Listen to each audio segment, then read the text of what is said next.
Hello guys, नमस्कार। मैं हूं आपकी संजू यादव। मैं बहुत प्यारा सा नाच गीत लेके आई हूँ। कैसा लगा तो आप लोग प्यारा सा कमेंट करके बताइए और आइए सुनिए। और वीडियो को दोस्तों फुल वॉच करके देखिए, तभी गीतों का आनंद आएगा। और आइए सुनिए।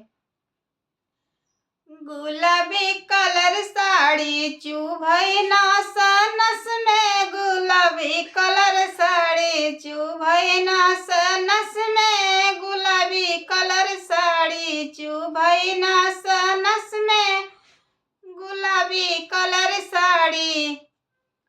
सासु मेरे बस में, ससुर मेरे बस में, सासु मेरे बस में, ससुर मेरे बस में, सैया शराबी रहै नाही बस में, सैया शराबी रहै नाही बस में, सैया शराबी रहै नाही बस में, सैया शराबी।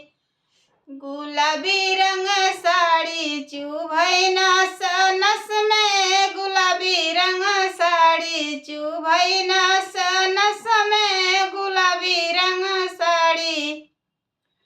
जेठ मेरे बस में, जेठानी मेरे बस में, जेठ मेरे बस में, जेठानी मेरे बस में, सैया शराबी रहै नाही बस में, सैया शराबी रहै नाही बस में, सैया शराबी। गुलाबी कलर साड़ी चुभई नस नस में, गुलाबी कलर साड़ी चुभई नस नस में, गुलाबी कलर साड़ी।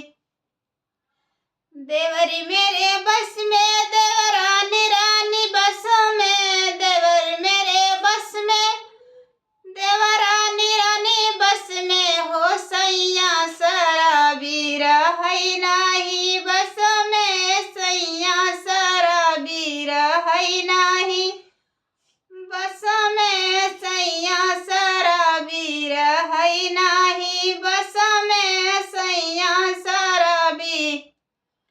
गुलाबी कलर साड़ी चुभई नस नस में, गुलाबी कलर साड़ी चुभई नस नस में, गुलाबी कलर साड़ी।